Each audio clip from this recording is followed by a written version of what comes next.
She looked at me with tired eyes and whispered, "I don't trust men anymore." I should have walked away, but instead, I said the one thing that changed everything: "Then trust me tonight." It was one of those evenings where the world seemed softer than usual, the kind of dusk that quiets the heart without asking. I had stepped out into the courtyard to escape the glow of my laptop, hoping the fresh air might untangle the mess of thoughts in my head. The air carried the earthy perfume of wet soil, mixed with the faint sweetness of night-blooming jasmine. My landlady was already there, watering the row of plants she had nursed along the edge of the brick wall. She moved with a grace that didn't belong to someone performing chores, deliberate, calm, almost meditative. Her long scarf draped over one shoulder, catching the fading light. I had noticed before how she seemed to carry a quiet strength, but tonight, there was something heavier about the way she leaned into her work, as if the weight of her thoughts pressed more firmly on her than the watering can in her hands. I leaned against the railing, pretending to admire the little pots of roses she cared for, though my eyes often drifted back to her. I could tell she sensed it, but she didn't seem bothered.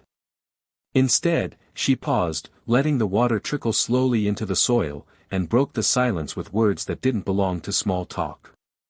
"I don't trust men anymore." The sentence wasn't sharp or bitter. It was weary, like someone setting down a burden after carrying it too far.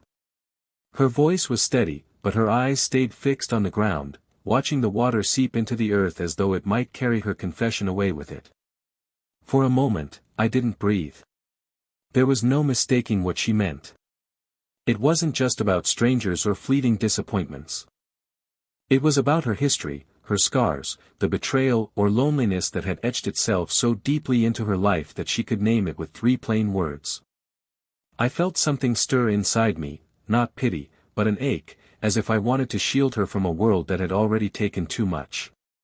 Yet I knew better than to rush with comfort or clumsy reassurances. So I stayed quiet, letting the gravity of her confession settle between us. The courtyard light flickered on, casting her profile in a soft amber glow. For the first time, I noticed the faint lines near her mouth, traces of laughter and sorrow both. She finally turned to look at me, her gaze steady, testing. And in that silent exchange, I realized this moment was not about answers, but about presence, proving to her, perhaps, that a man could listen without judgment, could stand still without demanding more. That was the night everything began. Her words lingered in the air long after she spoke them, like a bell that had been struck and was still vibrating in my chest. "I don't trust men anymore." It wasn't only the sound of her voice, it was the weight of the years behind it. Loss, disappointment, maybe even betrayal. I stood still, my hands resting loosely in my pockets, trying not to disturb the fragile honesty she had just laid bare. She didn't fill the silence, and I understood then that she hadn't said those words for conversation. She had spoken them because they were true, because they sat too heavily inside her to keep them there. Something inside me urged to respond, but not with the usual comforts. "Not all men are the same," or "You'll learn to trust again." She deserved better than clichés. I wanted to meet her honesty with something just as real, something that wasn't about persuading but about standing beside her in that moment. So, with a calmness I didn't fully feel, I said quietly, "Then trust me tonight." The words surprised me as much as they seemed to surprise her. Not because they were bold, but because they carried no demand, no hidden motive. They were simple, an invitation to trust not the future, not forever, but this one evening, this one fragile space we were sharing. Her head tilted slightly, her eyes narrowing with a mix of suspicion and curiosity. I could almost see the thoughts moving behind them, the instinct to guard herself wrestling with a flicker of something softer. For a heartbeat, I wondered if I had said too much, crossed some invisible line. But instead of retreating, she let the silence stretch. Her arms folded across her chest, not in anger, but in thought, as though she was testing the shape of my words against the shape of her own guarded heart. The air had cooled, carrying the faint scent of rain on stone. A dog barked somewhere down the street, the world carrying on while the courtyard between us seemed frozen in its own time. I didn't step closer. I didn't push. I simply stood, letting her know without words that I wasn't asking for trust beyond this evening, beyond the conversation at hand. Something in her softened then, barely noticeable, the angle of her shoulders easing, her gaze lowering, her lips parting just enough to take in a steadying breath. She didn't say yes. She didn't say no. But she hadn't walked away. And sometimes, the smallest pause, the decision to stay, is the beginning of trust itself. Later that night, the house seemed unusually still. The rain that had threatened earlier had finally arrived, tapping against the windows with a steady rhythm. I was about to retreat into my own room when she appeared in the hallway, holding a small tray with a teapot and 2 cups. Her eyes met mine briefly, hesitant, before she nodded toward the living room. I followed without a word. The room glowed warmly from a single lamp near the bookshelf, its light falling softly across her face as she set the tray on the low table. She moved with a quiet elegance, not hurried but not entirely relaxed either, like someone hosting an unexpected guest in her own home. I sat opposite her, and for a moment, neither of us spoke. The rain filled the silence, accompanied by the faint crackle of the old clock on the wall. She poured the tea carefully, her hand steady, though I noticed the way her fingers lingered a second too long on the handle, as if she needed the ritual of the task to steady herself. When she finally passed me the cup, her knuckles brushed against mine. The touch was light, accidental, yet it sent a small current through me, a reminder of how long it had been since she had allowed anyone this close. The first sip of tea was hot, floral, calming. Conversation began hesitantly, circling safe topics, a book lying on the table, the weather, the garden she had tended for years. But slowly, almost without realizing it, we wandered deeper. She spoke of music she used to love, of how silence in the house had become both her comfort and her curse. Her voice softened with each memory, and I could feel walls lowering piece by piece. At one point, a small laugh escaped her, unplanned, startled, almost as though she had forgotten what laughter sounded like in her own mouth. The sound hung between us like something rare and precious, and I couldn't help but smile, holding onto it as if it were a secret she had chosen to share with me. She noticed my expression and quickly looked away, embarrassed, though her lips betrayed the faintest upward curve.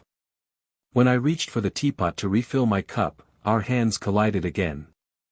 This time, neither of us pulled back immediately. The moment lingered, not bold, not intentional, but undeniable. The rain deepened outside, the living room wrapped us in its warmth, and I realized something had shifted. This wasn't just a shared drink. It was a fragile bridge, built cup by cup, glance by glance, across the emptiness she had carried for far too long. The tea had grown lukewarm, but neither of us noticed. The rain's steady tapping against the windows had become the soundtrack of our evening, a quiet reminder that the world outside moved on while something delicate unfolded here between us. She set her cup down, her fingers lingering on the porcelain rim before finally releasing it. Her gaze drifted toward the window, though I could tell she wasn't watching the rain, she was looking inward, wrestling with something she hadn't said in years. "I used to hate nights like this," she began softly. Her voice was steady, but beneath it was the fragile edge of someone tiptoeing across memories that still ached. "When the house went quiet, when the day was done, that's when the loneliness settled in." She paused, folding her hands tightly in her lap. "It's not just about losing someone. It's about losing the trust that anyone can stay. That anyone will stay." Her words cut through the warmth of the room, leaving a hush so thick I didn't dare break it. I could see the vulnerability in the way she pressed her lips together, as though admitting it aloud had cost her more strength than she expected. I leaned forward slightly, not to close the space between us, but to show I was present, listening. My instinct was to promise her the world, to tell her that I would never hurt her, never leave her. But I stopped myself. She didn't need promises, not tonight. What she needed was to be heard, to know her truth had not fallen into the void. "You're not alone in that," I said quietly. My voice felt different in my own ears, softer, almost reverent, as though I were handling something sacred. "Loneliness can feel heavier than grief itself." Her eyes flicked to mine, searching for insincerity, and finding none. For the first time, she let me see the gloss of unshed tears. Not dramatic, not overflowing, just the kind that shimmer when someone has been holding them back for far too long. Her shoulders eased, a fraction, as though my restraint, my choice to listen rather than fix, was an answer she hadn't known she wanted. The lamplight caught the curve of her face as she turned back toward the window, sighing deeply. And in that sigh, I heard the echo of years spent holding her breath, waiting for trust to feel safe again. I didn't reach for her hand yet. I didn't dare. But in that moment, I knew the space between us had shifted, from a polite distance into a quiet intimacy, fragile but undeniably real. The rain had thinned to a drizzle by the time I noticed how close we were sitting. At the start of the evening, there had been a respectable distance between us, 2 cushions, maybe more. But without either of us deciding, the space had closed little by little, until her shoulder was nearly brushing mine. She shifted slightly, tucking her legs beneath her on the couch. The movement brought her even closer, and the soft fabric of her shawl brushed against my arm. It wasn't intentional, not an invitation, not yet, but neither of us moved away. For a moment, we simply let the closeness be. Her hand rested lightly on her knee, fingers interlaced, as though she was holding herself together. I could feel the tension in her body, not the kind that comes from discomfort, but the kind born of hesitation, the fragile edge of trust being tested. I let my hand drift slowly across the cushion, pausing just beside hers. I didn't touch her immediately. I wanted her to see, to know it wasn't a mistake or an accident. My fingers lingered there in the space between us, a silent question. She noticed. Her eyes flicked downward, catching the deliberate pause of my hand. For a second, I thought she would pull away, retreat into the safety of distance. Instead, her shoulders softened. Her fingers relaxed, loosening the grip she had on herself. That was all the permission I needed. Gently, I let my hand rest over hers, not gripping, not claiming, just a quiet presence. Her skin was warm against my palm, her pulse steady but faint, like the echo of something long forgotten. She didn't pull away. Instead, she exhaled, the sound almost like a release she hadn't realized she was holding in. For me, it wasn't just a touch. It was the beginning of something sacred, the smallest thread of trust she was willing to offer. For her, I think it was the realization that being held didn't have to mean being trapped. That closeness didn't have to be dangerous. The room felt different then, quieter, heavier with meaning. The teacups, the lamp, the soft patter of rain, everything faded into the background. All that remained was the warmth of her hand beneath mine, the fragile but undeniable truth that something had shifted. She looked at me then, really looked, her eyes carrying both caution and something softer, something that hadn't dared show itself in years. And though no words passed between us, I knew this was her first step toward trust. A step I would protect with everything I had. Time seemed to slow after that first touch. My hand still rested lightly over hers, the weight of it gentle enough to let her pull away if she wished. But she didn't. She stayed. And in that stillness, the air between us grew thick with something unspoken, not passion exactly, but a fragile kind of longing neither of us dared name. She leaned back against the couch, her eyes no longer fixed on me but not avoiding me either. Her hand remained beneath mine, warm, steady, as if she was testing the feel of it, testing me. For a moment, the silence between us carried more meaning than words ever could. Then, with the smallest motion, she shifted again, not away this time, but toward me. Her shoulder brushed mine, tentative at first, then lingering. I held still, afraid even the wrong breath might make her retreat. Slowly, almost cautiously, she let her head rest against my shoulder. The weight of her was light, yet it felt immense. My heart raced, not with triumph, but with reverence, the realization that she was entrusting me with something she hadn't offered in years. I didn't move my arm around her, didn't hold her closer, though every instinct begged me to. Instead, I let her decide how close was safe. I could hear her breathing, shallow at first, then deeper, steadier, as though leaning into me gave her a kind of peace she hadn't expected. My own heartbeat echoed in my ears, and I wondered if she could hear it too. After a long silence, her voice came, hushed and trembling, barely above the patter of rain outside. "I'm afraid," she whispered. "Afraid of being hurt again. Afraid of trusting the wrong man." Her words pressed against me harder than her head ever could. I swallowed, searching for the right response, something that wasn't a promise I couldn't keep, something that wasn't empty reassurance. Finally, I whispered back, my voice low and steady, "Then let me be the one who doesn't." Her body stiffened for a moment, as if weighing my words, then softened again against me. She didn't reply. She didn't need to. The fact that she hadn't pulled away, that she had allowed herself to rest against me, was answer enough. The lamplight flickered, the rain softened to a drizzle, and the world seemed impossibly small, just her, just me, and the fragile trust beginning to bloom in the quiet space between us. For the first time that night, I felt she wasn't carrying her pain alone. She had let me carry a small piece of it with her. And that was everything. The rain had finally stopped, leaving the world outside glistening and fresh, as though the night itself had been washed clean. Inside, the room was hushed, the only sound the faint ticking of the old clock on the wall. She was still leaning lightly against my shoulder, her presence both fragile and grounding, as if she were testing how it felt to let someone share her quiet once again. I didn't move, didn't break the spell. My arm remained at my side, close but not encircling her, letting her decide when and how this closeness would end. Every heartbeat told me not to rush, not to demand, that the gift she had already given was enough. After a while, she stirred, straightening slowly. The space where her head had rested against me felt suddenly cool, as though my body had memorized the warmth of her presence.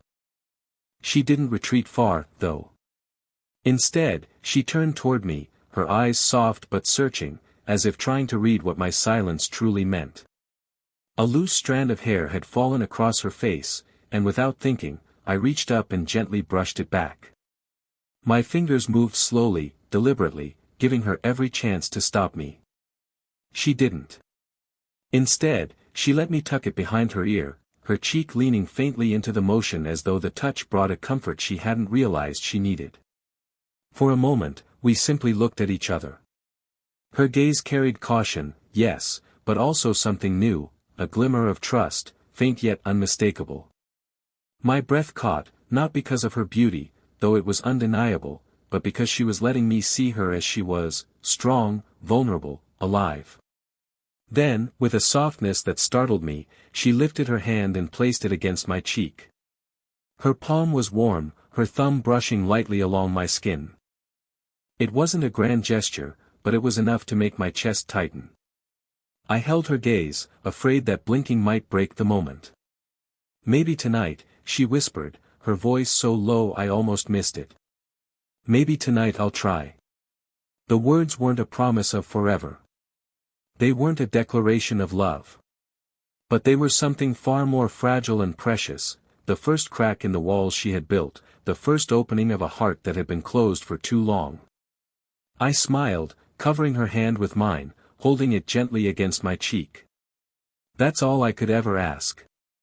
When I finally stepped out into the night, the air was cool and sharp, carrying the faint scent of rain. But inside me, warmth lingered, the warmth of her touch, her trust, her whispered words. And I knew this was not the end, but the beginning. If this story touched your heart, don't forget to like the video and subscribe for more slow burn romance tales. Share your thoughts in the comments, I'd love to hear what part of this story resonated with you most.